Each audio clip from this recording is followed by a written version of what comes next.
All right, see you later. I may actually use I'm recording him. Oh. Thank you. We have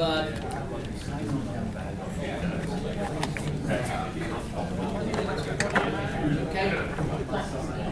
So get your seats, and our afternoon's going to be with Cisco Menezes. Manassas, yeah? Close enough. And he's going to tell us about fire escapes and related to a couple code sections and talk about it. And it'll be about 2 hours of training in Cisco. Thank you, guys. Thank you. Everybody got a book? Everybody got one of these books already? Great. What I'm showing on here is normally these classes, I've taught this class from Seattle to San Diego, Chicago to Texas, Maine all the way down to Virginia. So I'm able to tell you what everybody is out there is doing. I'll tell you that the wheel has been invented and there's a lot of industry standards already out there. And all you have to do is copy and paste. So we'll talk about where the websites are right now, what we've done. If something was missing, what we created, put it out there, and it's all free. Right now you're on a website called, the National Fire Escape Association. You type in YouTube, type in Fire Escape Seminar. Every seminar we've done, like this one we're recording. So if you had somebody that was supposed to be here at your meeting, didn't show up, we got a copy of this class and you can just send them in. If you want your phone, there's no fees or anything. You just click in and you type in Fire Escape Seminar and you can watch the class in your region. So some of the places that I teach the entire state of Jersey, so I've taught at all the academies. I've taught building inspectors, fire inspectors, housing inspectors, facilities guys. So this is a great class. We're talking about fire escapes, which we all call the bastard child of egress. It's the one thing in a building that you guys have not seen for at least 50 years. You've looked at it, you ignored it, you winked at it, and you relied on third parties to come and tell you what's its general condition, and they've winked at it, they've looked at it, and they give you a document that usually has a huge disclaimer on it that says, to the best of my information, knowledge, and belief, from the ground, looking up, this thing didn't fall on my head, it looks pretty good. But then we have things that happen like happened in Philadelphia. 3 people down to the ground, we're going to cover that today, right? And all of a sudden one of them is died. We have things like that happen in this month, in the month of January also, out in Colorado Springs. Some vendors were using the fire escape to do work on the roof. The cable snapped on the cantilever, caught him underneath the head, and guess what happened to that guy? God. So we're going to talk about live load testing and dead load testing of actual dead people out there. We're going to talk to you about how fire escapes, which haven't been seen at least for 50 years, are about buildings that are 50, 75, 100 years old. So that's what we're going to cover today. So because it's only 2 hours, I'm going to really just rapid fire through a lot of things. So, but a lot of times my 6-hour classes, which I teach in a bigger setting, a lot of times it's the morning we do a class, and in the afternoon we do a downtown walk around. We just go penetrate an alleyway. If this class was longer, since we didn't have time to go to an alleyway, we'd show other alleyways. And this is basically what it's all about, applying what you've learned here. You'll learn through this class never to get on a fire escape again, because you'll have all the information you need by looking out a window and looking from the ground, looking up, and you'll know whether or not that has been touched in the past 50 plus years. And if it hasn't, then you just write a violation, which is simple. All fire escapes must be structured sound to be kept painted. As soon as the word suspect enters your thought, you have all you need to write a violation, because the law says you must keep it painted. So how many people here have seen a rusty fire escape in their town? So that's the violation right there. See, the law says you must maintain it at all times. That means a paint job. So, and one of the key things we're going to talk about today is load testing, evaluations, and we're going to talk about what a real certification is with no disclaimers, because you want assurance. Not insurance, you want assurance. Otherwise, you're going to pull the load test card, because we're going to show you the codes, all the codes out there that are basically going to tie this all together. So, I'm going to very briefly go over this book of all the things that have already been invented that you can just use, borrow, copy, paste. Okay? So, This is not, and I've been doing this for about 10 years all over the country. And I've been in the, I'm 53, but I was hijacked into this business 40 years ago when my dad started it when he was 71. So what I do have is a master's degree in reverse stupidity, which means that I know all the wrong ways to basically get one over on you guys. So you can go a long way with caulking and paint. Got it? And that's what's been the truth, that's what's been the norm. You guys have been writing scraping paint violations, and guess what every Tom, Dick, and Harry did for you? Scraped it and painted it. Did he fix it? No. Did he hit it? You can hide a lot with paint and a lot with caulking. So today I'm going to share all the insides and outsides, but sadly, when these things were originally built, they could sort of withstand some stupidity. And a lot of stupid people have been maintaining these fire escapes. But now when they're 50, 75 years old, guess who's dying and who's hitting the ground? Tenants, vendors, city officials, firemen. And they're just dropping. So a class, as a matter of fact, I did a class last year in the Liberty chapter in Philadelphia, and there was about 50 inspectors. And these fire escapes, I had the same class, just the same way I've had classes in LA, in Chicago, and people are still following. There was a fireman that died on the fire escape in Chicago. The line gave way or something happened, and he felt their ground and died. Just recently. So, that's what we're going to talk about. And it usually means when something happens, that's when everybody starts to get jumping, classes form, and so it usually takes a depth. So, let's go right to the book. And that way I can get into slides, and we're going to rapid fire. Don't just let me talk. Anybody questions anything, just throw out a question right away. But usually somebody has to die. So I'm out of the Boston area. This is what it took to get us to change our code. And the code all over the country pretty much is, if it ain't broke, don't fix it. Right? So this is what we had. We had the IBC code out there that basically says, you must examine, test, and certify your fire escape. But there was no 5-year rule. So then this poor fireman was basically saving the lady in 1973, and what happened was, as he's on the 4th floor getting a fire ladder to come over to basically put this woman and her niece on the ladder, at the last split second, this guy won a Pulitzer Prize for this photo, by the way. In 73, the whole fire escape collapsed away. She tried to grab him by the legs. He held on with one hand, and he's alive today. She died, and the niece fell upon her. The niece was about 8 years old. Same thing happened in Philadelphia just a few months ago. In the beginning of January. 3 people fell.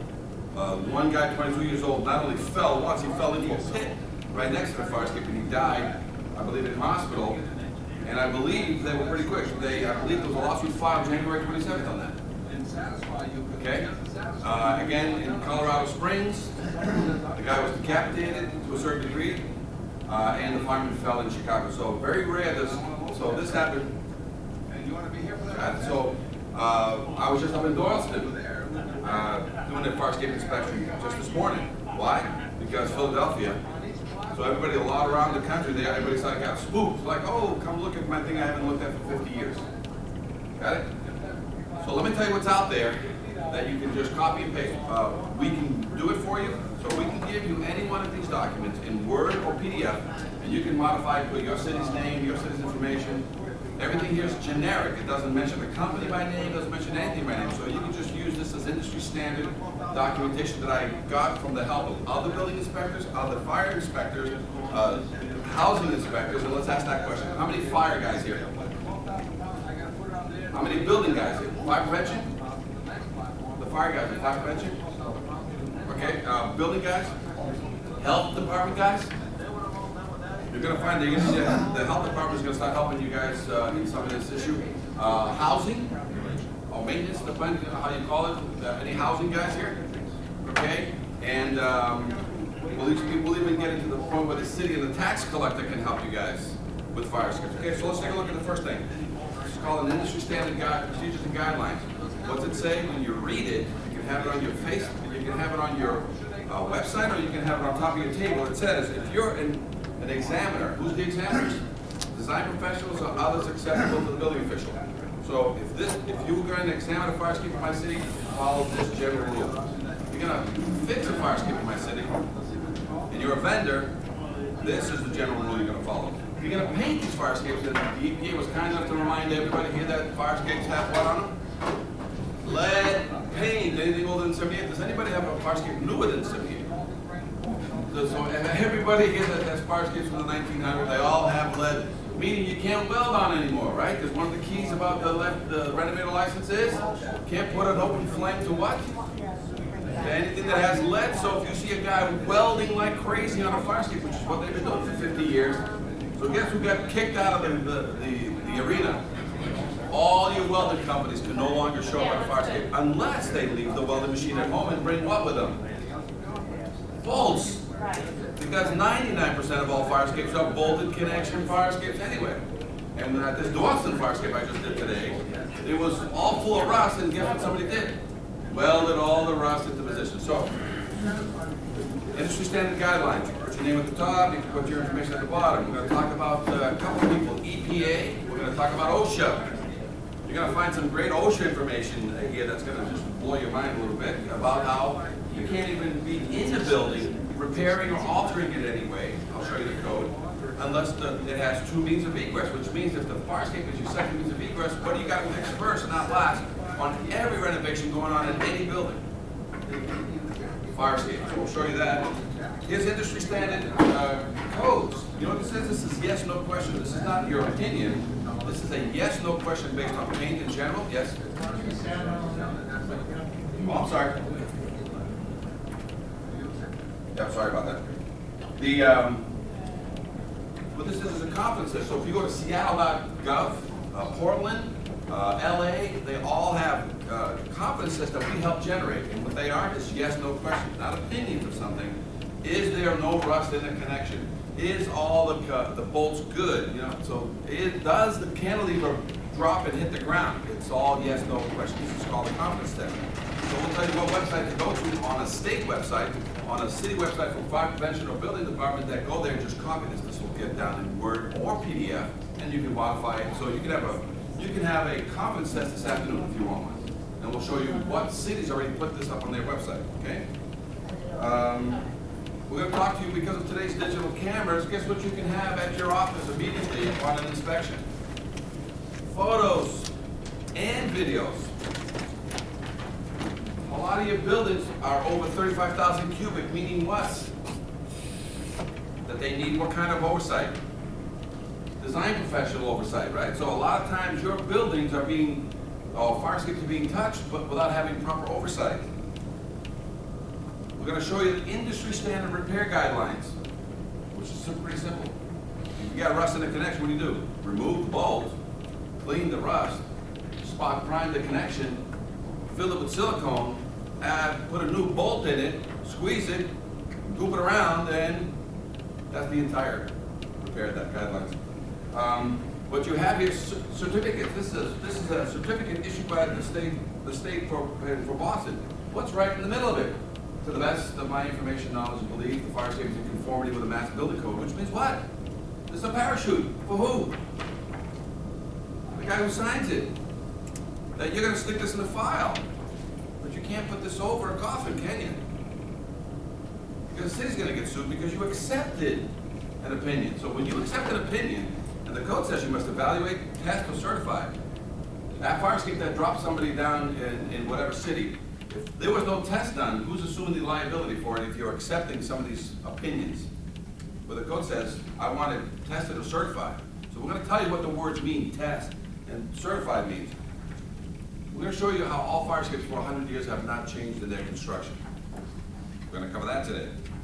Actually, we're going to fly through a lot of these things because usually this is a 6-hour class, guys. We're going to talk about how all fire escapes must be complete to grade. Every code says that you can make fire escapes complete to grade. There's a code that says, you know, the last piece can be 8 feet up, 8 feet from the ground.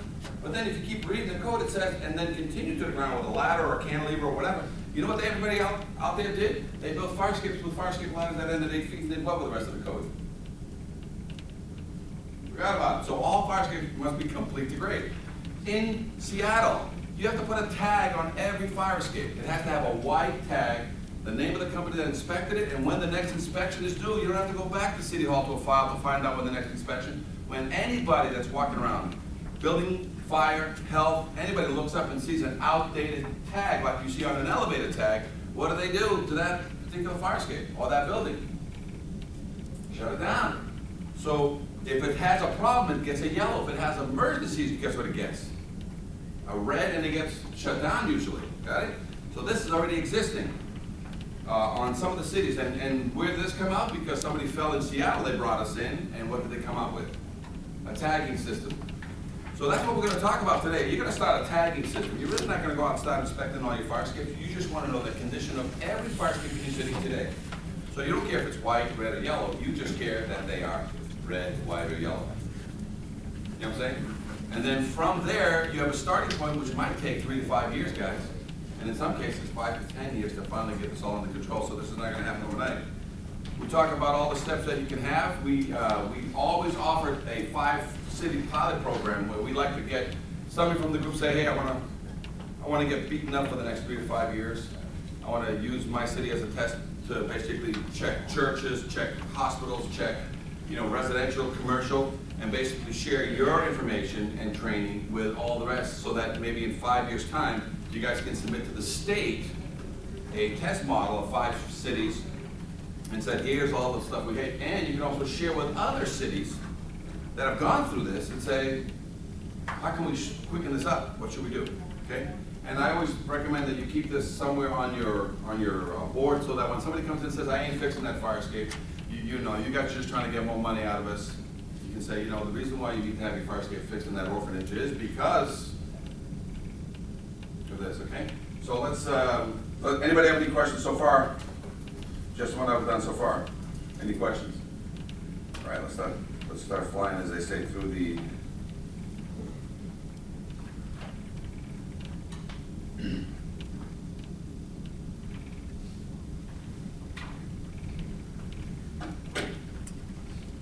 okay. So stop me at any time.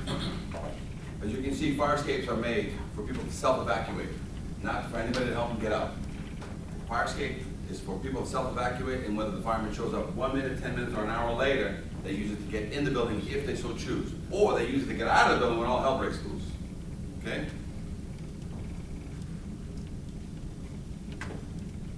So we started the National Fire Escape Association because I had so much stuff that I've been doing for so many years. Guess who we couldn't give it to? We couldn't give it to everybody. Everybody was just, there was no way to get it out there. So I basically put every video I've ever done through on the website. Documentation that we made from one city, we shared with other cities by putting it there. So if you go to the National Fire Escape Association.org, everything is there for you to basically get. So there's industry standard documentation just to download, and you can get it in PDF or Word, and then you can modify it, because this is basically information that can be used nationwide. So it's either on somebody's website or we've already, so it's, as they say, source free. So anybody can use what you got here.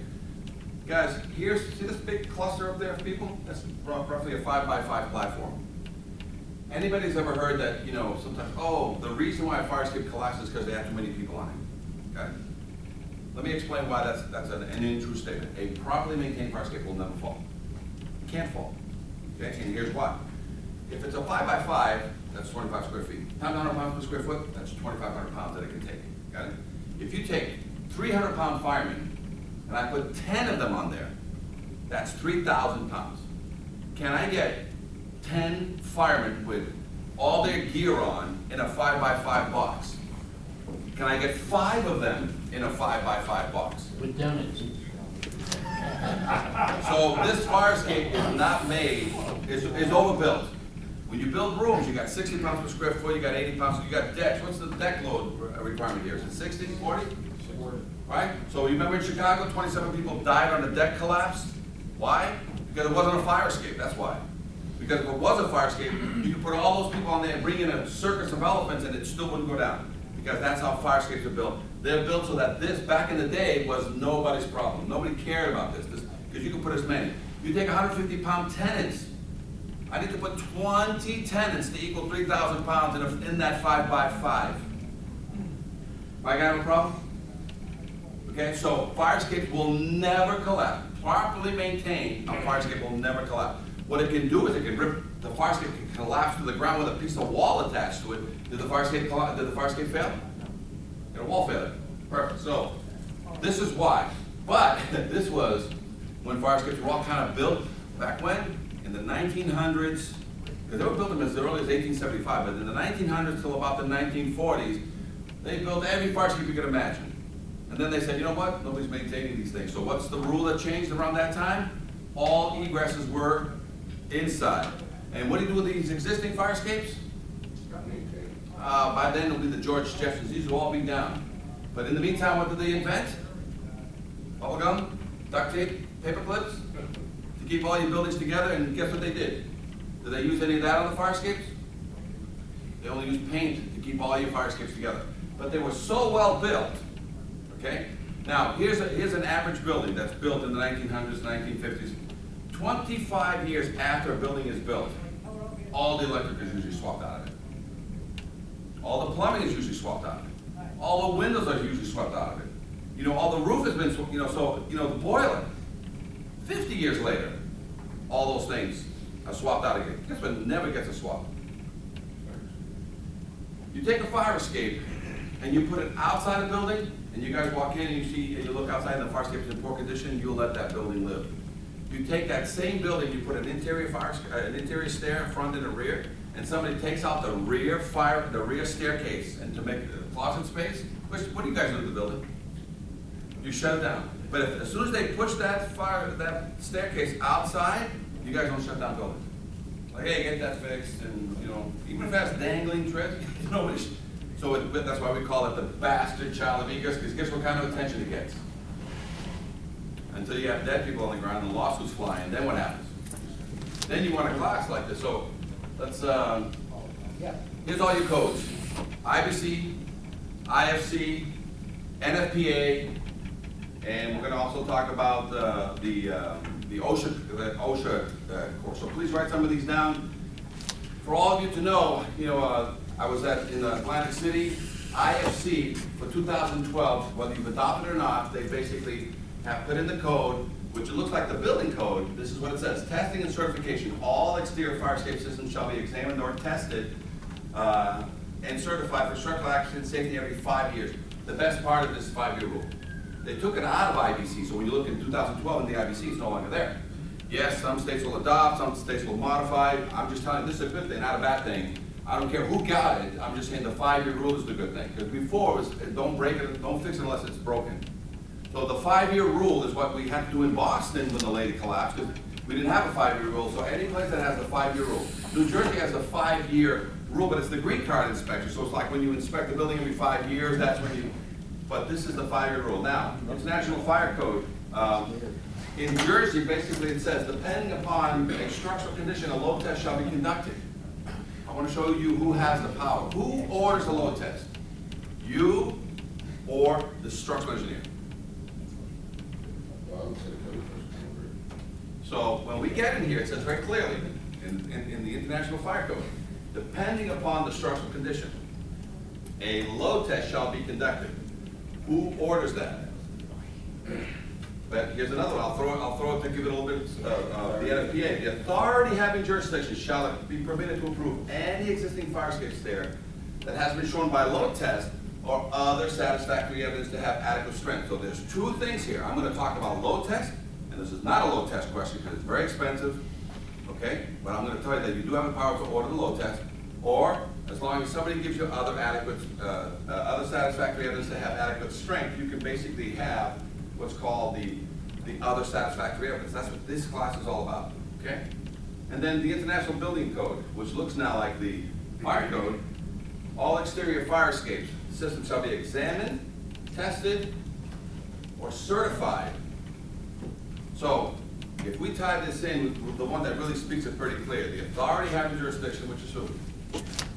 Shall be permitted to approve any fire escape by what? By a load test. No, it says right there. The first one, it says it's a load test. So, I want to walk into your office.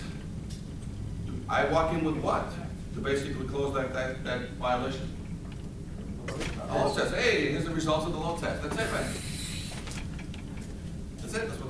That's what this says. And the other ones say the same thing. Testing and certification. All fire escapes shall be examined, tested, or certified. Certified is what we're going to mean. What's going to be other satisfactory. We'll cover that, but right now, all three codes kind of say to you what? You shall walk in my office with what in your hand? Okay? How many people here have ever seen a load test, witnessed a load test, or have? So this is a perfect example. Your fire escape ladders, they're at a fire and a tree knocks up against it, what happens to that ladder? It's out till it's what? Tested. So that's a portable fire escape system that shows up at these buildings, right? This is a permanent system there. And so they're asking the same thing. If it's suspect, what's the first thing you do? Take it out of service. Do what to it? Test it. So it says right here, this code says test, this says test, this one says it the best. That you, the authority, have in jurisdiction. So whether you have a new engineer, an old engineer, whoever's gonna walk in, what must they walk in with first? Unless they've spoken with you and they say, do you take anything else but a little test here? And you say, what? I think other satisfactory evidence. So from now on, what did this class just tell you that all the codes concur on? That the first thing you step in on any fire escape is always load test. So that changes the flavor of everything you're ever going to do, because that puts a lot of pressure on the repairers and the engineers that are going to look at your fire escapes. They're going to come in and say, anything else I can do? Say, oh, well, I'm glad you asked. I really don't like load testing. It's a lot of unnecessary money, doesn't buy any bolts, doesn't buy any paint. There's other issues I may have with the wall, which before I'll even let you do a load test, I may need some other things, but let's talk about other evidence of strength. And what is other evidence of strength? I'll give you some examples. If I change every bolt on that fire escape, every fastener, and I verify that there's no rust in any connection, and I verify the connections into the wall, or I duplicate them, do you still want me to load test that fire? No. That's called other evidence of strength. That's also called a certification. I basically refurbished that system back to original day one, new line in the sand. So that's called a certification. Let me give you a partial one. Hey, I've gone to this fire escape, I've changed half of all the bolts, and I'm leaving half of the bolts that are 50, 75-year-old square heads and rivets. Do I still have to do a load test? Or I can do a partial, right? Well, you say, well, whatever you fixed almost 100% or 100%, you don't have to load test, but whatever you still left the old stuff on, what do you ask for? Partial load test. So you're always going to pull that load test out, the word load test, and one of the reasons, why are you ordering load test? Because she's old, that's all. But she's great, yeah. And I ran up and down, yeah. She's old. 75 years old, she needs a load test. Unless you are willing to now invest into that fire escape, which should have been done 25 to 50 years ago, and do what? Change every fastener. You change all the fasteners, you have a brand new fire escape. You verify the connections into the wall, which we'll cover today. You have a brand new fire escape. There's no load test. So all the codes state that. Let's help you now with the OSHA. I want to write this down. 1910.37. During repairs or alterations, employees must not occupy a workplace unless the exit routes required by this subpart are available and the existing fire protections are maintained, or until alternate fire protection is furnished that provides an equivalent level of safety. So what's this mean? One of the things that we're going to come out of here with all the things that happen in all these fire escapes is, how can I continue doing my job without giving me any more responsibility? Because my time is very limited, our staff is short, our budget is low. You need check systems, you need checkbox systems. Guess what this is? This is part of the permit process. You can either do it at the end or do it at the beginning. You can use this to close a permit or to start a permit. So somebody comes in and what do they need to open a permit? They need to fill it out. They need a license. They need workers' comp. They need liability. They need a plot plan. They need to go see that they paid all their taxes. What else have you made as checklists in order to issue a permit, whether they're changing a bulb, changing a toilet, or altering a room? What OSHA say they have to do? They have to maintain what? 2 means of egress. So you get to this nice building that they're gutting, they're going to make it into condos, and they have this old fire escape they're going to use as a second means of egress. So, but they're going to fix it last. Whatever money they have left over, after putting $50,000 of marble onto the floor, they're going to use $5,000 of it to paint the fire escape, right? So what do you tell them on every building that ever pulls a permit now? Do you have 2 means of egress? They're going to say what? Yes. Is one of them outside? If they say yes, what in addition to a normal permit process do they need to bring? They need to bring a certification. So you're not ordering load tests. You're just ordering a copy of their certification. And they're gonna look at you and say, what? What's that? And what do you say to them? What you should be doing on all these your buildings should have had a certification every 5 years, every 10 years, whatever. If they don't have one, what do you do right there and then? Well, you can shut them down because, but here's the other thing that I want to help, so you're not shutting down business, because you don't want to fight people. Until alternate fire protection is provided of equivalence of level of safety. So, can I put some scaffolding up until such time that I do fix the fire escape? Keep my project going? Yes, you can. Sounds right. Well, it all depends.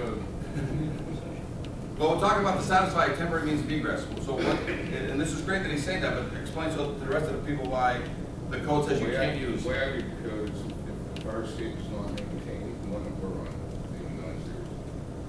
it's not maintained and certified. Thank God, my last building, the fire escape was taken down. Exactly. The building is considered an unsafe structure, and that means cease and desist occupancy.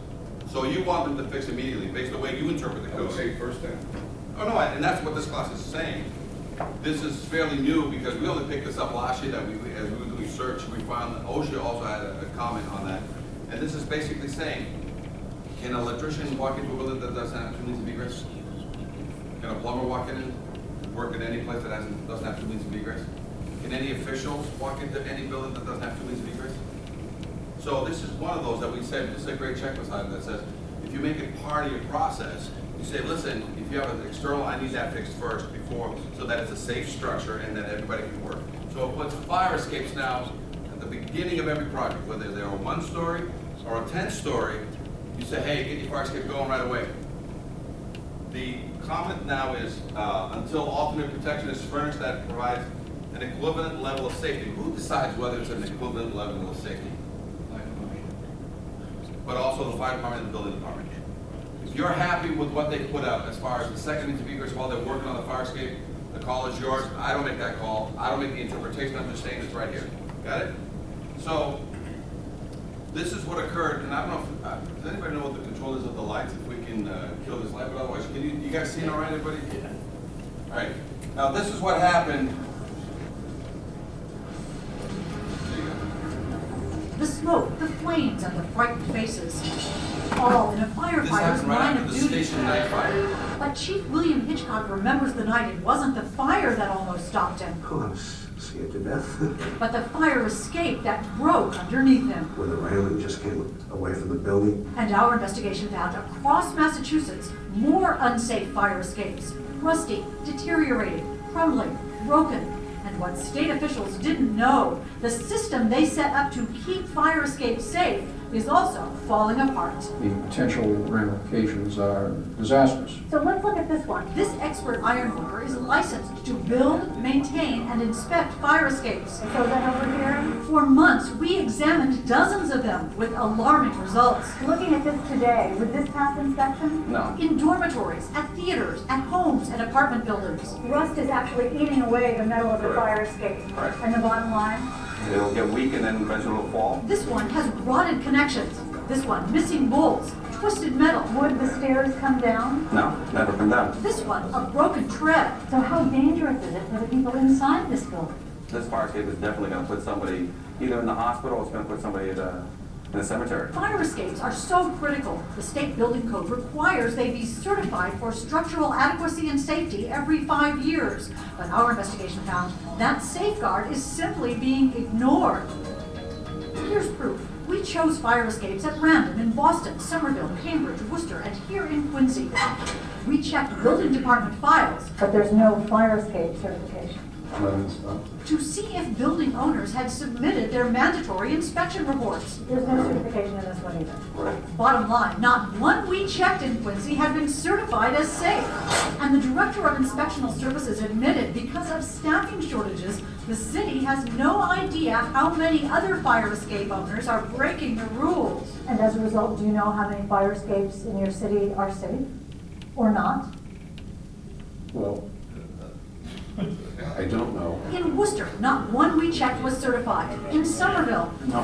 4 more fire escapes, did it fall through the cracks? Yeah. not one up-to-date certification. And again, no system for keeping track. How can they get away with that? I guess that the shortest answer of all is because we don't have the resources to sit here and follow up on these things. If structural deficiencies are reported, local building inspectors can actually evacuate residents until repairs are made. Would you talk to us on camera about this? No? But when we surveyed 24 more communities, most admitted they had no idea how many fire escapes were certified. In Taunton, inspectors told us they haven't seen a certification in 25 years. Northampton officials said it's a cold day in hell when that happens. In Cambridge, too, not one of our test buildings was certified. The official in charge would not come out to discuss it. In Boston, where there are more than 8,000 fire escapes, again, according to inspectional services, not one we checked was certified. Officials know they are required to enforce the building code, but they admit they don't always know if owners are breaking the law. The building code is being ignored. Right, but it's difficult to write a violation. You don't have knowledge of something like that. But state officials say for a critical issue like this, communities should know. And they warn the Massachusetts building code is not optional. Does it worry you that these fire escapes are not being certified? This is an important issue and should not be ignored. That's because after the smoke and flames begin, it'll be too late to learn you've got no way out. I can't stress it enough, Hank, that these things have to be maintained and someone's got to be watching you. As a result of our investigation, state officials will now issue an alert to local inspectors. Meanwhile, if there's a fire escape on your home or office, you can contact your local building department to make sure it's properly certified. In the newsroom, I'm Hank Philippi Ryan. If you could open the lights again. Bruce, we can hit the lights again. So guys, you know what they did right after this? Because the building department got caught flat-footed, they basically made it so that you can't close a permit. So they didn't know about the OSHA issue, but you can't close a permit on any building that has an external fire escape. So they made it one of the catch-alls at the back. So if you want that as an idea, before you put fire escapes at the front of the building permit process, put it at the end. So what kind of other ideas can you have which we'll share today that are check items, check box items? So you put it so that at the end of any permit, you need to have a fire escape certification to close the permit. It doesn't mean you don't close the permit. It means it's not fully closed because it's missing the certification. You will then move it to the front when you deem it ready for you to be part of your initial documentation. Work with your fire department. The fire department, basically, before they sign off on the smokes, what do they ask for? As a checklist item. So they're not stopping the process, but they're gonna add it as a checklist item. They do a smoke for occupancy, and then what do they ask? Because when the smoke detector goes off, where do you go? To the fire escape. So what do they ask? Are they ordering an inspection, or are they asking for a copy?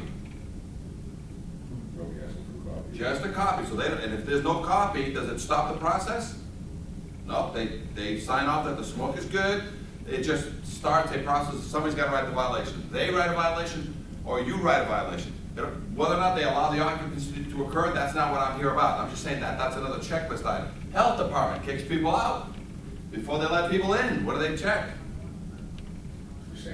Sanitary conditions, and what else? Safety, which means what must they have? Two means of egress. For Section 8 and housing, in order to get into a Section 8 housing, what do you need to have? Two means of egress. So right now in Boston, every Section 8 housing, if it doesn't have a fire escape certificate attached to it, guess what they don't get? That person who's putting their home up for rent. So that's the health department. We got to get them into this. It's a checklist item. Nobody's ordering anything. No ordering of any fire escape inspection. They don't even know what the condition is. They just want a copy. Yes, Bruce. Now, how about, I'm just supposing, I don't have any picture in my head, but say you got an old home built 100 and some years ago, has a fire escape, it's a single residence. Does this apply to there, or just All commercial? exterior steel or wooden stairs. Have I mentioned fire escapes yet? Yeah. Okay. No, I haven't mentioned it, because when you read the code, it's all exterior steel or wooden stairs, bridges, balconies, and fire escapes. So we're actually at the tip of the iceberg doing what, guys? Talking about fire escapes, which is what we see above water, but what's the code really say? All exterior steel or wooden stairs. Does that cover all those rotten porches on the back of a house? Yeah. All those decks, all those waiting balconies, all those Romeo and Juliet balconies? Is that what we're gonna talk about today, or you wanna stay on top of the iceberg? The iceberg today is only fire escapes, right? and they're wood or steel. But guess what? You've got a bigger issue, because all exterior steel or wooden stairs must be examined by law. Otherwise, if they don't want it examined, what could they do to those, all those exterior steel wooden stairs? Cover them. As soon as you cover them, they become what? Interior. And I don't have to deal with them anymore. But if you're gonna keep it exterior, you're gonna steal, you're gonna get away with murder, because why do people have these things on the outside? So they can save all the valuable real estate inside to do what with it? Rent it. But then these people who rent it can't do what? Survive to pay the bill because they died on the fire escape. There's a law that we want to help, and we want to push it nationwide. We want to make it so that all rent from now on can only be collected by the landlord, the owner of the property, through the fire escape on the exterior of all windows. So now everybody who pays their rent can just tape their envelope to the outside of their window, outside of their fire escape, and no agent can go get it. It has to be the landlord climbing up every one of these fire escapes to collect their rent. Okay? That'd be a great law, wouldn't it? Yeah, he'll send I'm somebody. not going, you can't, the law says you can't. He'll send his children up. So, and guys, this is what happened on our end, and that class, that Channel 7 news piece happened in 2003, it's 2014 already. She did that because of the Station 9 fire. So it's always some calamity that happens out there that why things happen. So this is what happened in 73, and then it went to sleep. So do you understand that certain things, basically, if you don't have a checklist item, so understand that if you're doing permits in a building, and there's a checklist item that says with every permit that gets pulled, electrical, plumbing, anything, if there's an exterior stair, what must be attached to either open that permit or close that permit? To satisfy the safety requirement both for the building code and the OSHA code. A certification, that simple. Who chooses whether you have it at the beginning or at the end? You choose. Can you start at the end and then bring it to the front? You choose. Is it gonna happen overnight? No. 3 to 5 years? Yeah. So sadly, she died, the niece survived. Witnesses say it sounded like an incredible explosion when the fire escape of a Philadelphia apartment building suddenly collapsed and injured 3 people. NBC 10 cameras were there as a friend holds on to one of the victim's hands, who is apparently conscious as the victim is placed into an ambulance by medics. KYW-TV reports a man who was critically injured and 2 women were rushed to local hospitals. Police believe the bolts of the fire escape appear to have been rusted and dislodged from the brick wall of the apartment building. The victims fell more than 30 feet to the ground, and now the incident is under investigation. Worth noting, the complex is more than 100 years old and even on Philadelphia's historic registry. Local reporters are all pointing out the city's licenses and inspections department hasn't filed any violations in the past when it comes to the old building, so Sunday's collapse came without warning. Neighbors say the 3 victims, reportedly all in their 20s, may have been partying on the fire escape landing before the incident. For Newsy, I'm Elizabeth Hagenhorn. Did you guys hear that? You know what caused that? Those damn kids partying on the fire escape. Is that a true statement? Lack of maintenance. Lack of maintenance. Okay, so if anybody ever tells you, those, keep those damn kids off, and that's not the cure. You know what I'm saying? That's not how you set off a hand grenade, by saying, oh, don't play with hand grenades. You're right. No, the cure is don't have any hand grenades that the pins are already pulled out and somebody can just trip over them, and that's what happened here. I happen to be in the area doing inspections, and I actually went by. Fire escape engineers inspect the summary video. We're here in Philadelphia. All right. Some of the preliminary information that I'm getting out of this is that this piece here, which this is the back, used to be up against the building. These 2 brackets here used to be going to that 4th, 5th floor up there, where you now see the 2 blowouts. The blowout on the left and the blowout on the right. And it used to be attached there. And then this staircase, which is here, it went to that platform up there. And that platform up there also had a bracket which is now laying inside the floor below. So they either were going up to that upper floor or they were on this fire escape. And as soon as it let go on this side or up above, which looks like it's all blown out. As soon as it let go there, it basically tore away and fell down, or the the bracket that holds one of the legs, one of these legs is sitting on a bracket like this, and it's up there. You can see it on the floor below there. See, there's the bracket right there. There's the other piece that's stuck in the wall. There's the hole in the wall used to be. That bracket was there to that corner, and it used to support the staircase that used to go to that other top corner there. So that's how this piece got its way down here, and it kind of did this. But the key is, this is what it looked like, that bracket that used to hold one of the corners, and then it would go from here up to a window that's not here, but it's way up there. But so basically when this released or that other piece released, it pulled away and brought this with it, or if this failed first, and then it released the remaining piece, but I believe everybody was either up above on this piece. But see how it ties into the back? Single bolt with an angle on the back. So this down here represents that there's an angle along the back, an angle along the wall, okay? And this platform is pretty shoddy, but basically creating a corner supported only by this brace. This brace goes into the building, and so should that corner fail, which it did, basically this brace is no longer holding the staircase that came from the upper platform way up above and fed that upper window. So if they were on the platform itself, 2 or 3 people, but look at that whole piece there. That looks like that's not fresh. That looks like it's old. Looks like it's been through rust jacking, ice jacking, and just maybe the cement was getting porous, and it basically pulled away from there. Now, when you come down here and look at this, this is evidence that something was happening between the iron, because this is all eaten.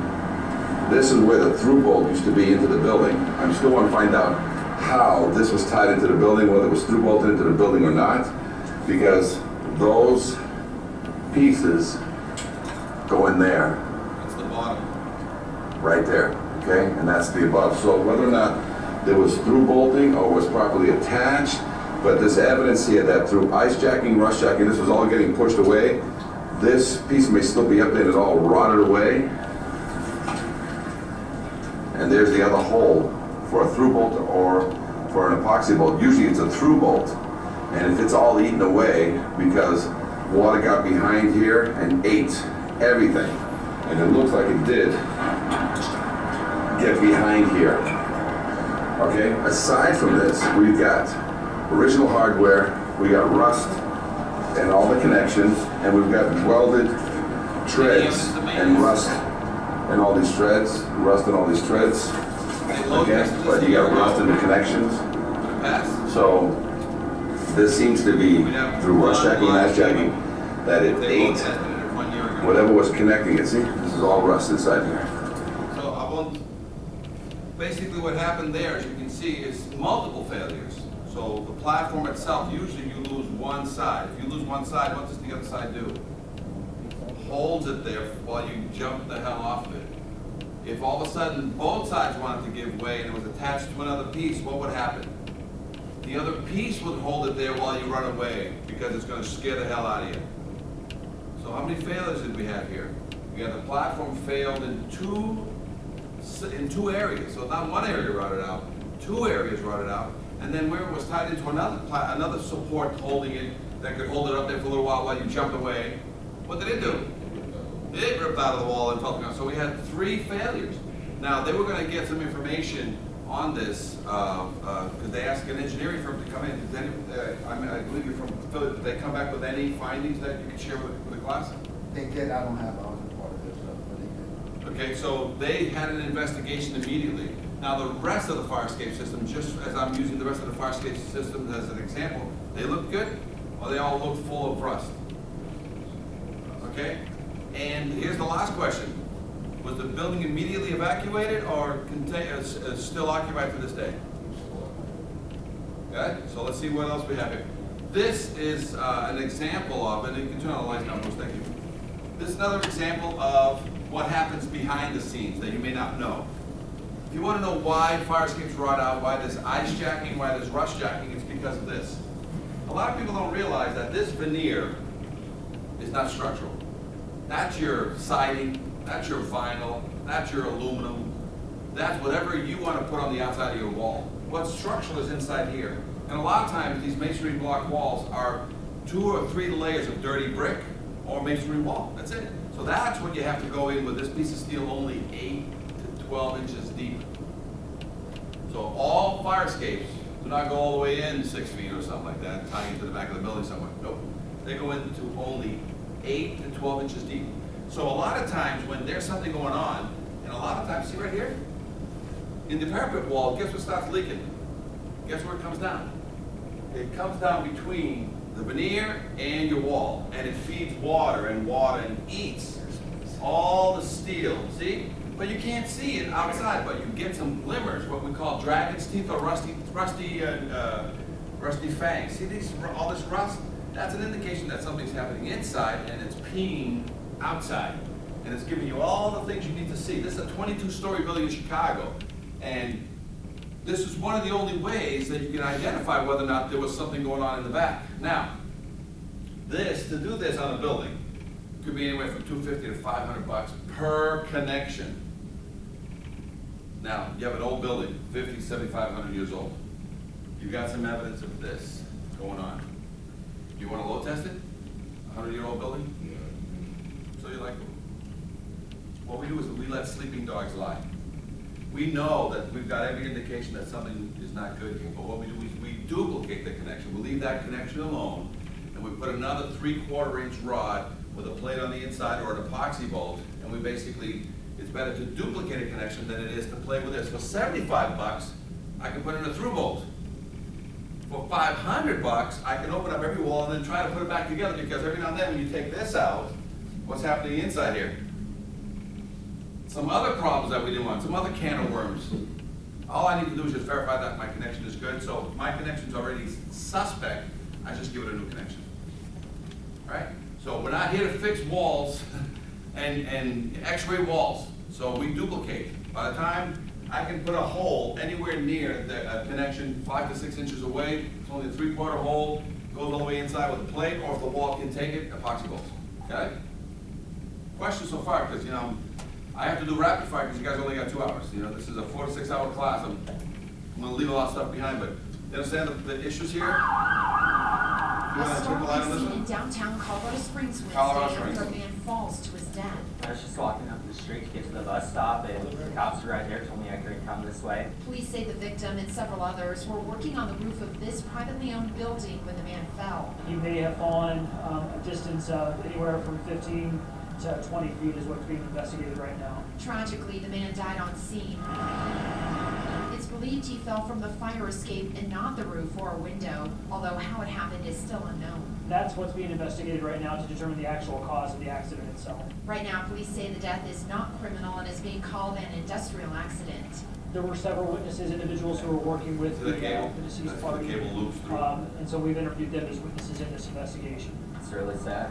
Feel bad for his family. I mean, I don't know him, but prayers and best wishes to his family for sure. Others in the area expressing similar concerns and well wishes, visibly distraught by the day's events. I mean, I can't even imagine it just coming out to do your job one day, just fall off a building. Like, it's really sad. Okay, you get the letter. Now, what they didn't want to tell you is that he died very, you know, at Chicago, they fell 40 feet. Nobody died until one of them died later, but the other 2 girls survived, critically injured. And the lawyers were very quick. They were 2 to 3 weeks later, they already had, the lawsuits were already filed on that particular one. This one, like I said, the cable snapped on the end. It was a weight on the nose of the cantilever, and the cable, because he was way out there, trying to make it go down. It wouldn't go down, so he brought some more of his helpers to come out, put enough weight on the nose, but it snapped. So he didn't, you know, he may have fallen only 15 feet, but the decapitation, partial or full, is really why but they didn't mention that here. And they see the big tarp over the scene. So here's some other situations where people had done what's called a dead load test. So this woman, this is in Boston, this is a 5-story building, this is a 5-story building on a hill. That means this 5-story building, your 4-story building sees the other guy's roof, which has a brand new deck that they built. And your fire escape conveniently goes out to it. So what do you do at night when you and your girlfriend are hanging out? And back from the clubs? It's a nice summer night. You go there, you hang out, you have a few drinks. All of a sudden, what occurred is the phone rang, and who wants to answer the phone? He does, or his girlfriend wants to answer the phone? So his girlfriend wants to go answer the phone, the rails are missing, and she goes, 5 stars, dead. Here's another one. I went to investigate this one. This guy turned this complex into 5 condos. He and his son basically needed to put in a roof. So his son, they all lifted the fire escape, put in a new roof because they were selling it for condos, and then when they put it back on, they tightened everything back down. There was some extra bolts left. What do you do with those? Throw in your bolt box because you collect bolts for life. And all of a sudden, one day they had somebody trying to buy a condo. They were up here trying to buy a condo. There's 3 fire escapes. The one I'm on, this one, and that one, and all 3 were in the same condition. So I was scared where I was taking the shot. But basically, while they were here, the fire escape with 5 people on it, the real estate buyer and seller. So there's 2 real estates, a buyer and a seller, and one of the trustees. They were up there and they fell 12 feet only. So when this thing slid and everybody was under this jumbled mess, they all survived, nobody died. Grabbed their phones, did what? Call their lawyer to do what? To call 911. See, that's what you gotta do. You gotta call the right people in sequential order. Photograph whatever you can with your smartphone, call your lawyer, have your lawyer call 911, and just keep videotaping as much as you can because you're going to need a lot of that to, you scream a lot because that helps in that whole pain part of the trial. There's another one. I was in Iowa. I was an expert witness on a case. 3 kids watching fireworks on 4th of July. Up here went collapse, boom, boom. That's the blood on the ground. That's the piece that was up there. We did an investigation. Here's the smoking gun. Why? Because this is through bolted into the building. It used to be through bolted on that side, but the guy's repair team took it off, fixed the window, fixed the siding, put it back in without the through bolt. They used a 1/2-inch hole that used to be the through bolt. They put in a 1/2-inch lag bolt in a 1/2-inch hole. And then when the kids were up there, oh, fireworks. It just ripped. But what didn't fall, guys? The other side that was still intact. The other side that was correctly installed. So, here's the best part. This is fire escape CSI. What do you do with something that somebody just got critically injured on? That looks like a leg with a staircase. Secure, right? Where do you secure it? Secure location or an empty lot, grass lot 8 blocks down the street?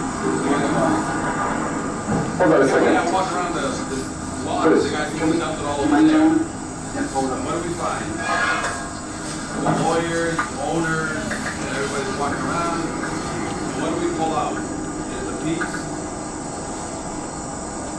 that fell on the ground with the kids, 3 kids. And none of them made that. They got killed.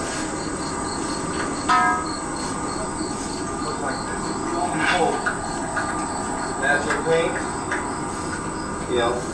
The primer, match. This might be.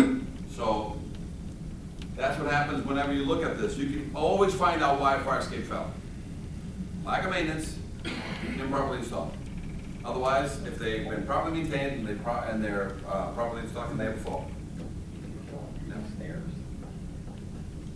So they put it back, and when they put it back, they through bolted it.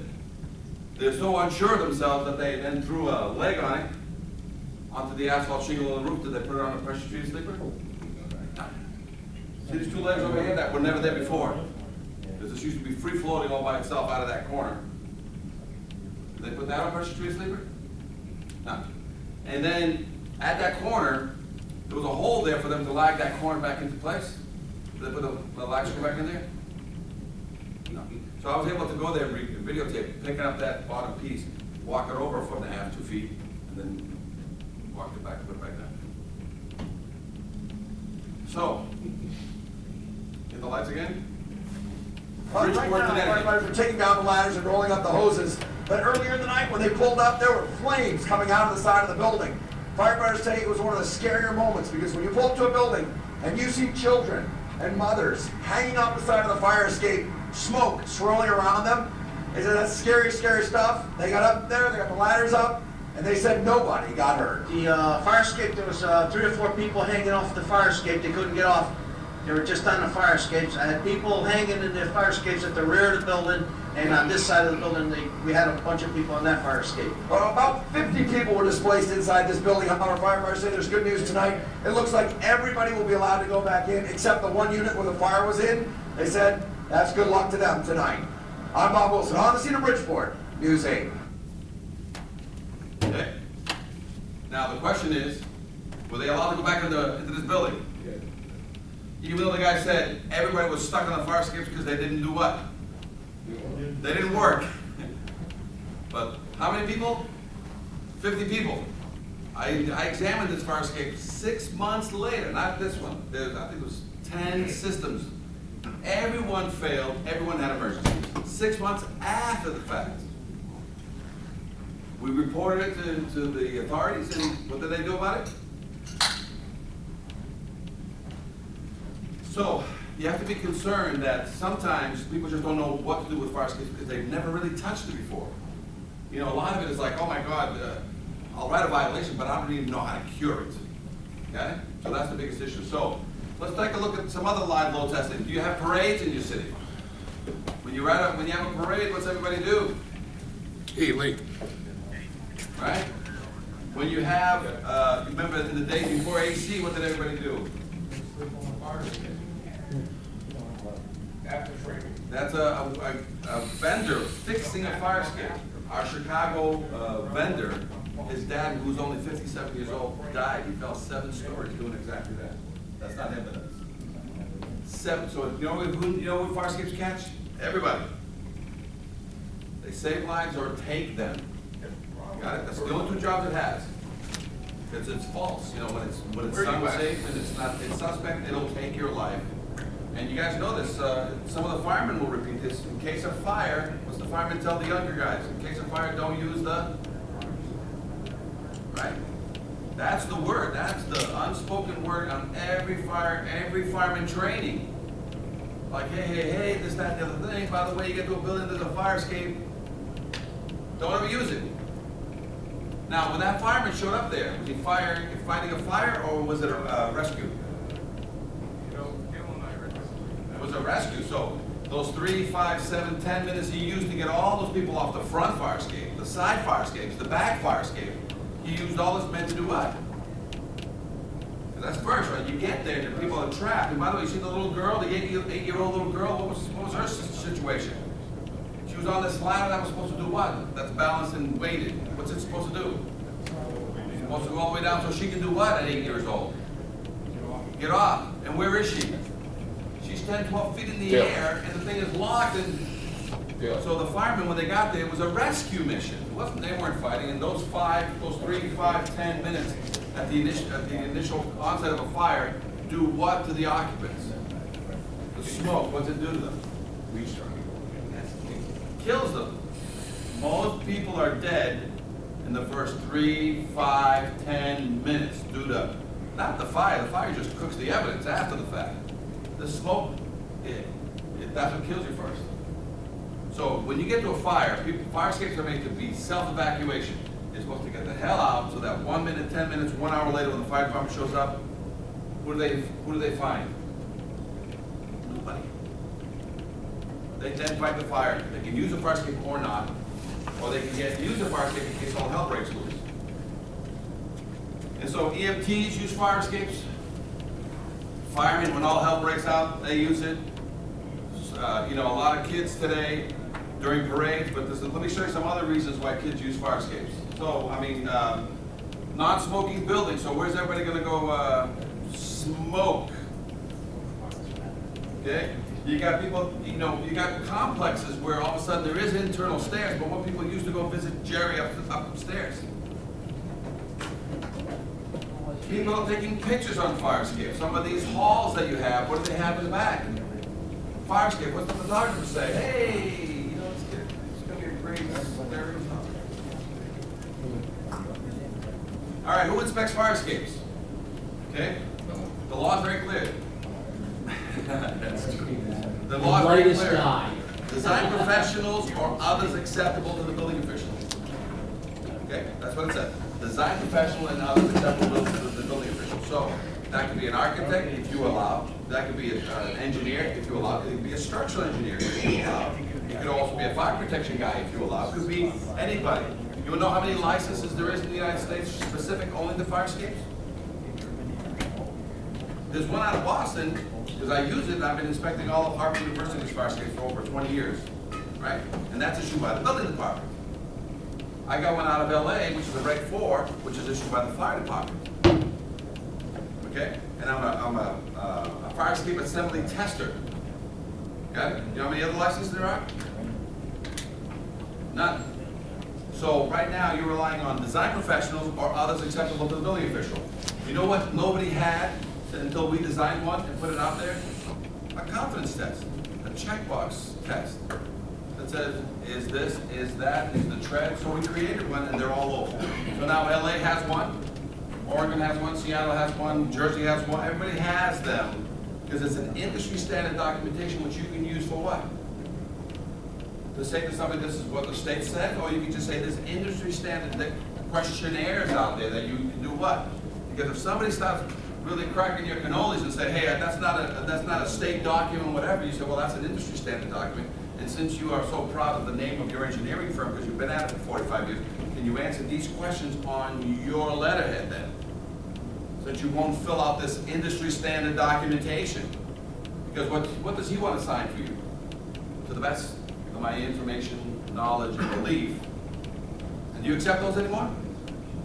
Sure you do, because what do you pull out of your pocket every time somebody brings you to the best of my information, knowledge, and belief, because 4 code says you could. So keep accepting opinion letters, because what do you pull out of your pocket? When they drop that card, what do you drop right on top of it?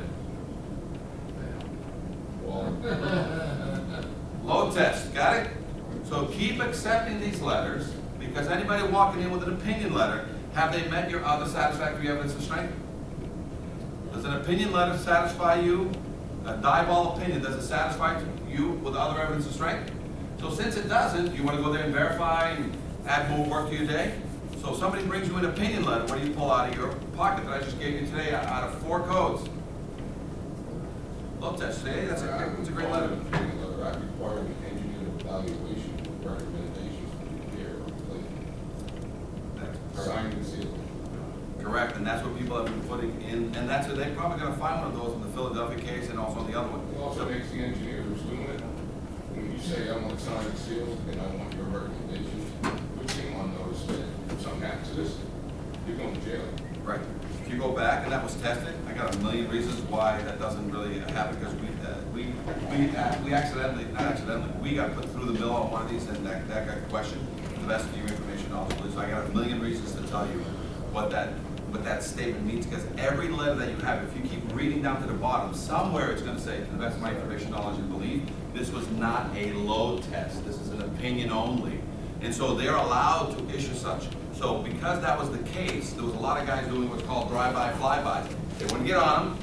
They wouldn't do anything other than drive by, roll the window, collect that $500, $1,000 check, write a simple thing that says, to the best of my information, knowledge, belief, of the construction style that has been kept painted. We're telling you that as soon as you take one of these opinion letters signed by a very reputable whoever, okay, fire escapes are the bastard child of egress. It's 6 times the work, 1/6 the pay, and guess who you give it to when you get a requirement for an engineering firm to go do the work? They don't give it to the senior guy. You know who gets it? The lowest guy on the pole that you punish, and you know what he gets? He doesn't know what to look for. And then on top of that, you throw that questionnaire on him saying, did you do all these things? So he can still give you an opinion letter, fill out an industry standard confidence test, and as soon as he brings that confidence test to his boss who signs for him and say, hey, I need you to sign this and seal this, his boss is going to say, okay, no, this is our opinion letter, great, we collected $1,000 for that. What's this? Well, they also want this attached. All these yes, no's for. They want you to verify that you've done all these things and verify the connections into the wall. We didn't do any of this shit. $1,000. To do this stuff, we're going to need $4,000, $3,000, $5,000. No, we're not going to sign this, just sign this. Okay. He says, I'm not signing this. And he walks in with his opinion letter. Hey, my boss said, we've been doing this for 15 years here. Here's your letter. Like, okay. What do you pull out of your pocket? You haven't satisfied the other evidence of strength. Because you got some great guys out there that do it right. But sadly, a majority, and I mean a majority, have not been doing anything with fire escapes for 50 years, so there's been no rules for 50 years. And some of you have been accepting letters from the vendors who repaired them. You didn't even get a letter from, just have, because you told the local people in your area, so listen, just have your repair guy tell me that, you know, he fixed it. And you buried that. So if anybody, do you still accept opinion letters? Say yes. Everybody, yes, I still accept opinion letters with what attached? With a load test. If they give you other evidence of strength, right, they fully refurbish the fire escape, will you pull out your card? If they do a partial repair and they leave behind original hardware that's in good condition, what are you going to order? Partial load test or a full, but it all depends on you. But unless they do a full refurb satisfies all three codes which says certification or other evidence of strength. Got it? So opinion letters, you're not going to disturb, you're not going to rock the boat. Let come what come. But if they haven't satisfied the other evidence of strength for you, what do you pull out? Without even going to see the job. Load test. Because you want assurance. You don't want insurance, you want assurance. So fill out my confidence test. Oh, I won't fill it out. Okay. Load test. Because I want to know, did you verify all the connections into the wall? Is there any rust in any of the connections? I need some of these things checked out. All right, who inspects fire escapes? Engineers, design professionals. Does it have to be structural? No. You can have a civil engineer signing documents for you that you guys. So it's really up to you. Design professionals or others acceptable to the building official. Meaning, you can tell that civil engineer what? You can tell an architect, a landscape architect who walks in and says, "Hey, my buddy, I'm signing this man." What do you say? But states will allow. Design professional does cover those two people. Got it? So be careful who you choose. They think you guys are inspecting fire escapes. Because I get calls and people say, "Hey, the city official just, he said everything's fine. He just wants you to fill out this little piece of paper and give it to me." Because he said nothing. All they said, he said, "Fix that one tread." I said, "No, well, you got more than just that tread. You got." No. Now, on the violation, it says right here, scrape paint and fix one tread. You get that all the time. So stop inspecting fire escape, guys. Yeah. Fire escape inspectors. You know how many licenses there is? There's a Boston license, an LA license. And does it cross borders? Yeah. But I've had many times when people say, "Thanks for crossing the border, we'll accept your expertise, but can you also have a local guy, you know, basically back you up?" And every now and then I have to go with a cup of coffee and shake an engineer tree somewhere and say, "Hey, can you come here and just sign my thing?" And a lot of times I know more than that guy, but that's one of the reasons why we teach this class, is because. And here's a funny one. In California, I have a Reg 4 license. My structural engineer who inspects bridges for the state of California can't sign fire escapes. You have to have a Reg 4. You don't have to touch a fire escape. So it can get wacky in both ends. That was a fire escape pass or fail. Fort Lee. Fort Lee used to be the Hollywood of the East Coast for silent movie pictures. A lot of people don't know that, but in Fort Lee, New Jersey, that was where all the silent movies got done. And this was actually one of the studios and this is now a storage facility. But I got called by the secretary saying, I got a report here and I really don't like it. And so I went there and examined the fire escape. And so I got this report that came out from an engineer. He said, "Do these 4 things. Scrape it, paint it, fix one tread, fix one bench flat, and I'll sign off on it." And guess what this is down here? Got it? So if you guys look at go back to all your files, stop pulling out those things. You know what they're going to have? It was not a destructive test, which means what? It wasn't load tested. See, that's the out. You know what I'm saying? I haven't done a destructive. This was just an opinion you asked me. You take me to court, but you're not going to get much on an opinion. We went there, we failed that whole fire escape. Look at, you know, in hammer tests, treads were falling. Look at all the rust that I found. How do they load test?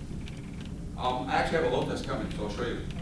I want to show you how silly it is. We actually forced a load. We've load tested all over the country. So I have load testing here to show you what it like. But we did the 50-pound bag load testing to show you what it takes. 7 guys from 7 in the morning to 7 at night, and the amount of danger involved with, you know, dragging bags around. So this is a Chicago one. This is 150 units. And I got called to look at this fire escape, not to examine it because they already had an examination. And guess what it says in here? 1 page. This is a 1-page exam. Scrape and paint it, do this thing. There's these 4 things I'd like you to do, and you know, then give it a paint job. So, okay. You mind if I look at it? Because I just want to take a look. So the uniqueness about this, instead of having brackets below, you know, supporting the thing, it has suspenders. So from up here, there's a long cable that comes to the nose, dips, and there's a bolt that, you know. So I said, oh, you know, if I should take a look before I painted these. I think it was like 25 of these, right? With 150 units. There's a big factory that they convert into condos. This is what I found. Look at the through rods, rotted out. You know, the bolts that come down and suspend the corners. And I went back and said, are you guys aware what that engineer says? Just slap some paint on this? Happens all the time. So, even though you guys have been getting letters, those letters were very good. 25, 50 years ago, those engineer opinion letters were very good. You know why? Because it didn't look like this. Today, 75 years later, these opinion letters, it's not that these guys are not reputable, it's that they're basically signing off on hand grenades that the pin's already been pulled out and it's just laying just enough on its side that if there was a gentle breeze or a kick, guess who it blows up in? Their hands, the tenant's hands, the fireman's hands, you know, people having a drink outside. How many people you have to load on a fire escape platform during a party when there's a collapse? This is a detention center. When you first walk up to it, any major problems? As soon as you get underneath it and start looking up, what happens? This is a juvenile detention center. So if your sentence doesn't get you, what could get you? Escaping a fire that you set by putting your pillows on fire or something, you know what I'm saying? So rust. Now when we walk up a fire escape, and the metallurgist worked with us on a case in New York City where a fireman fell through a fire escape and then went back up, saved some people, but he basically was disabled the rest of his life. He was only 27 years old. To grow a 1/4 inch of rust. This class is going to teach you today that all rust on fire escapes grows from the inside out, not the outside in. So the failure on every fire escape started in the inner connection, grew out, ate some paint, and then ate the rest of the paint. So if you get to a fire escape and there's no paint left on it, where did it originate? In a connection. So that means you're going to be able to say, okay, you haven't painted this fire escape for 10, 15 years. Every one of your connections is already suspect. The guy goes, what do you mean? Because all fire escapes rust from the inside out. Got it? Not the outside in. And we'll prove that today. Got it? So when we go up a fire escape, we bring a nice 3-pound hammer. And we do the ping pong test. When you go up a fire escape and it's nice and tight, ping, it rings. When you go up a fire escape and it's got some rust, but there's still connection there, and you hit it, you get a ping, but it's, you know, it's a different ring, but it's still the same ping.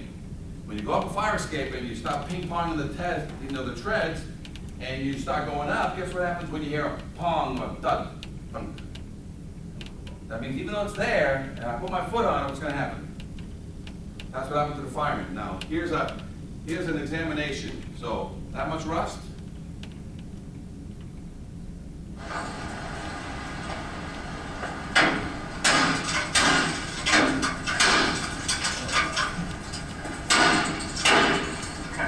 That's it. Must be down here, so I get hurt. And what I'll do now is I have my red, and I'll highlight it in red to say that this is an emergency life-threatening issue that the owner needs to take care of. How about that thread? Is that really grab somebody? You need a hammer not to step on that hammer. Problem is, you guys in the firemen will never see that in the middle of the night. People exiting a building will never see that in the middle of the night.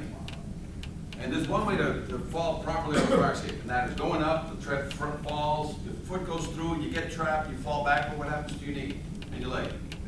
You break it, you sprain it, in what direction? That direction, right?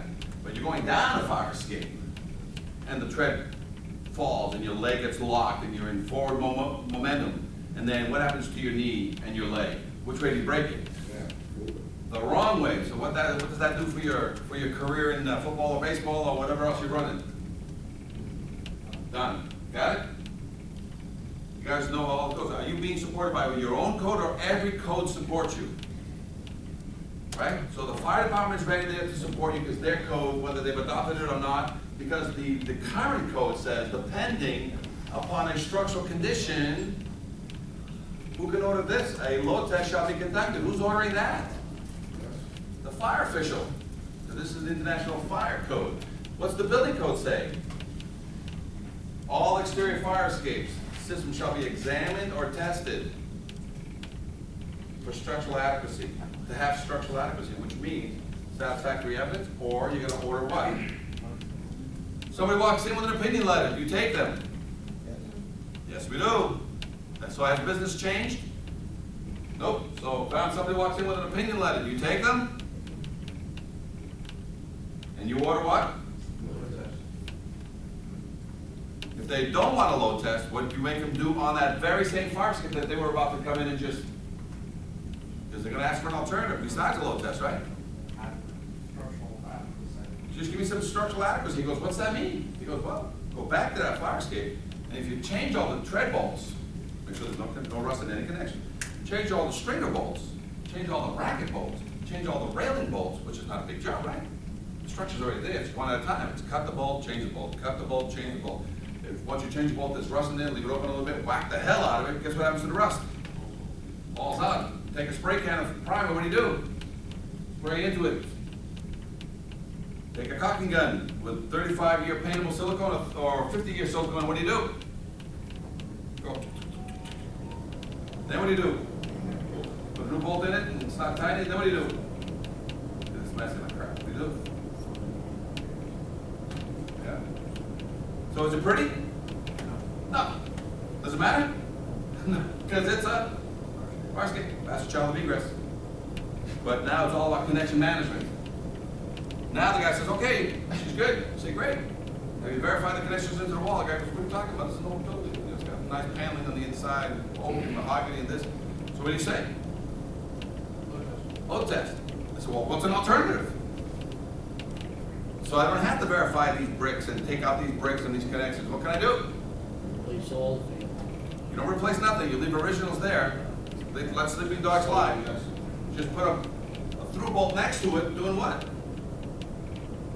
The new plate on the inside, or an epoxy bolt if that structure is not allowed. What happens if the structure doesn't allow, there's no room for epoxy bolts, there's no place that you can do through bolts because something's unique inside that you can't put through bolt in the plate? What else can you do to that structure to avoid the load test? Independently supported. Legs to the ground, there you go. Got it?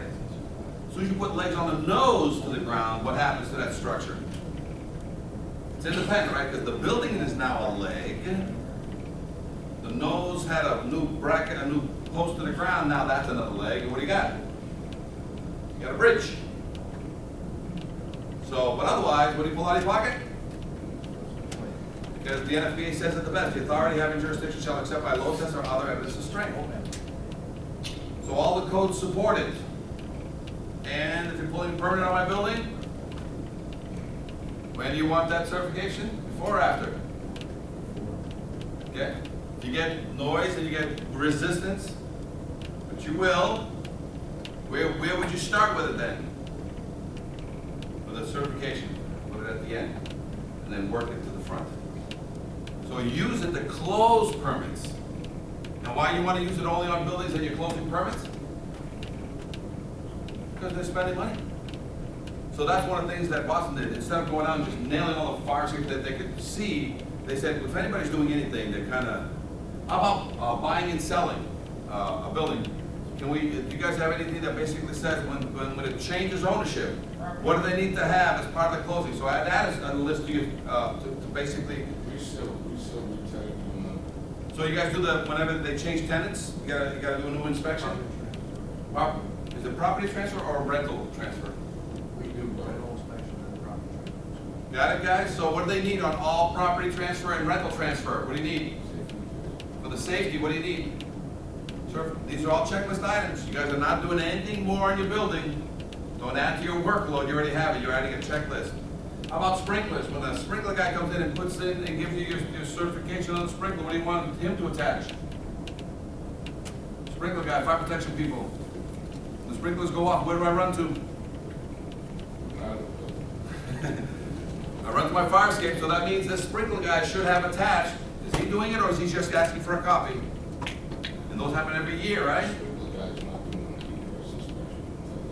But we're not asking for an egress inspection. What's the sprinkler guy giving you? attached. He's not, yeah, right, he's asking for a copy of the certification, so you're not giving him any more work, he just needs a copy. And when he comes and the client doesn't have one, can he still submit a sprinkler to you? Is it complete or incomplete? It's incomplete, right? Because it needs a certification on the back end, it's not his problem. But he just made you aware that that building that just has been getting, this is his 15th sprinkler certification, guess what never came with it? Smoke alarms. They need to be examined. So you can take any building examination that you go through and attach what part to it? The safety part to it. That says all I need is a copy. You're not ordering. You're not ordering any more exams, guys. These things are already happening. You just don't happen to have a copy of it. Okay? They're already happening. What do you mean you've never, it's a great building. You've never done a fire call. Just get one. So I'll let the process continue and whatever, but you got 30 days to basically do what? Guys, 3 to 5 years. This is not gonna happen. You're gonna get more rocks and stones thrown at you. The mayor's gonna cost us,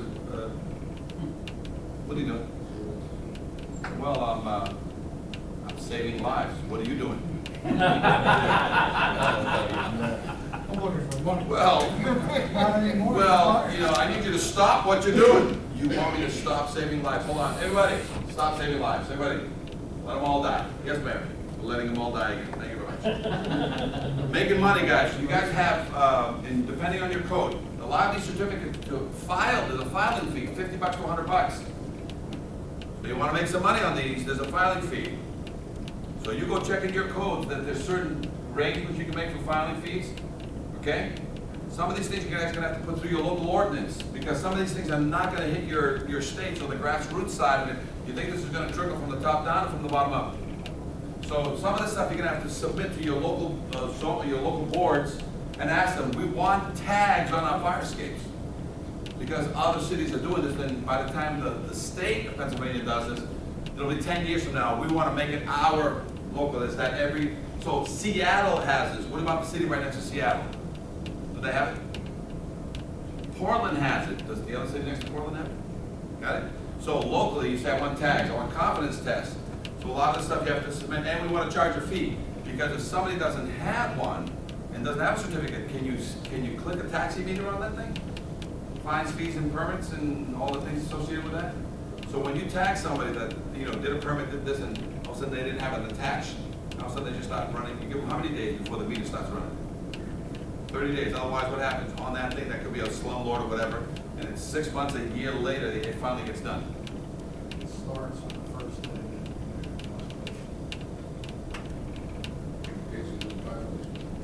Yes. All right. Confidence test. All right. Write this down. Seattle.gov. Go to fire prevention, okay? And I'm going to tell you where all these tags. First of all, nationalfireescapeassociation.org. All these are right there. They're downloadable. Just click and it's downloadable, PDF or Word, and then you can just call me and I'll send it to you. Then you can have anybody in your office sort of modify them and make them look like they're on all Europe, okay? We can do it for you and put your city name. So when you get it, you'll be able to put your seal there. You'll be able to put your information there. The rest of it is the same. You can then come in and modify, put your code right here. You can even change some of the words, some of the questions that they have, if you wish. Got it? The other one is Portland, Oregon. They have, I think, one of the best. I think they're at the 90th percentile of everything that we've ever done. I've been working with Portland, Oregon for 10 years. And every screw up that there was, we've gone through with them and all the other states. So they went from dead last to #1 in one of the models that I like. So just go online, Portland Fire Department, or Portland Issues, or Fire Escape Issues Portland, and their whole thing is online. You can just copy. They talk about how to paint it, how to load test it. They talk about, they have a confidence test. I'll show you in a second. So they have copy. Just steal that. Okay? Reg 4. If you guys want to borrow and steal a Reg 4, let me tell you what Reg 4 in LA does. Reg 4 in LA has a fire prevention, so you can go there and get all their tests and confidence tests, but let me tell you what it takes to be in Reg 4 Fire Prevention LA. You need to bring a $1,000 check. You need to go through an exam with your local fire official, whether it be fire protection, anything related to fire protection or fire escapes.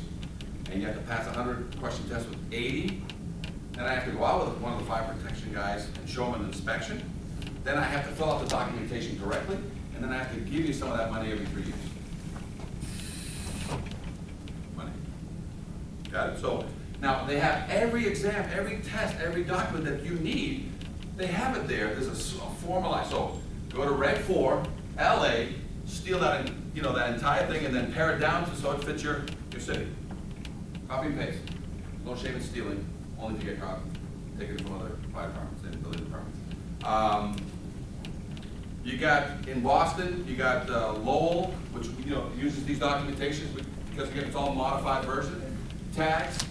So anywhere you go in the United States, somebody has already taken what we've basically trained them on and already applied it, put it through their legal department, and a lot of times it's very simple, yes, no questions. There's nothing crazy in there that will put any liability back. It actually creates assurance to avoid the what do you call it, the disclaimer that they use, to the best of my information, knowledge, belief, and opinion. Right? Because as soon as you make them have a yes/no questionnaire, what happens? What do you get? Assurance. Whenever you have doubt, what do you pull out of your pocket? Load test, which then does what? Because after you load test your fire escape, right, that you've ordered, 3 years later the thing collapses to the ground. Who gets sued? Everybody always gets sued. But what did you do that the code said to do? You load tested it. So what kind of liability do you have? Got it? The engineer that performed the load test with a testing agent, what liability does he have? 3 years later it collapsed. Not really, because he load tested it. We don't know what occurred, but it didn't fall during the load test. Right, errors and omissions or whatever. I mean, but you know what I'm saying? So, and what liability does the owner have? Who allowed the load test to happen? Right? So there's going to be a lawsuit, there always is. But what did 3 of the main principal people have in there? Because now the investor's going to be most likely there's a wall collapse. Whose fault is that? When we load tested it, the wall did not give. But when there was renovations 2 years later, and some guy started cutting all the studs out of one wall, right? These things happen all the time. There's always something. Got it? Standard information. Guys, I love this one. Tacoma was in our class, and they came up with this, and we added it to our standard. Ready? There's a 5-year load test or examination, right? Here's the yearly. You know who does the yearly? The owner. Every time you go to the building, and the owner or his agent, every time you go to the building, as you do your yearly exams on whatever it is, here's what the owner has to provide for you from his facilities guy or an agent to perform this for you, right? Because you walk in and say, hey, how's your fire escape? He goes, well, I had it examined 5 years ago, and I got 3 more years left. And he goes, yeah, but how is it? Have you been watching it? I think so. He goes, well, where's that sheet, the yearly sheet? He goes, what do you mean, what yearly sheet? You give him the sheet. It's okay. I need you to walk up your fire escape. Start at the roof. I want you to come over the gooseneck, right? The guy, not you, because I'm going to be down here. I need you to go up to the roof, climb over the gooseneck, come down and answer these 3 questions. I want you to answer that you don't see any problem with the bolt supports, there's no damage or rust. What you going to say? Pass. You're going to say, hey, is the paint in good condition? You're going to say, yep, pass. He says all moving parts, ladders and everything. So he has to walk down, open every window, open every door that feeds the fire escape all the way down, gets to the cantilever and does what? Releases it, and walks it down and hands you what? This document that he signs. This is the yearly, and it's just a simple check, but done not by, it doesn't have to be done by a design professional. It's done by whoever maintains the building, and if he's too scared to do it, he hires somebody, but you don't do it. He hires somebody to give you the yearly, so it's the yearly checklist. It's 3 simple questions. We love it because it puts a little bit of pressure on the owner to basically walk his fire escape at least how often. But the best part is when you tell them to go over the gooseneck, they don't like to go over goosenecks. All right, so when you go online, fire escape issues, Portland, Oregon. This is what you're going to be able to pull out of there. And they have everything here, including a questionnaire, which is now what? Yes, no questions. Is there any opinions here? Got it? So it took 10 years. There's a lot of resistance. What you're about to do. If you want to do this, it will help you. We need 5 cities that want to be part of our pilot program. But whatever you're going to do, get ready because you got to lean like this. because you're gonna get pushed, you're gonna trip, and what happens when you lean like this and you trip or get pushed? You fall forward, so you're always making, even when you're doing it wrong, you're gaining ground. Do not fight fire escapes leaning back, because guess what happens? They'll shove you back into the Stone Age, because they don't want you to touch this. It's the bastard child of egrets. And a lot of times it's an unknown that you haven't touched in your own city. So it's an embarrassment for yourself that this building is pristine in many, many, many ways, and then you're like, holy, right? Tagging. They want you to put in Seattle 11 by 17 inch tags. This is what an 8.5 by 11 looks like. Okay? Now, who's going to be putting out these tags?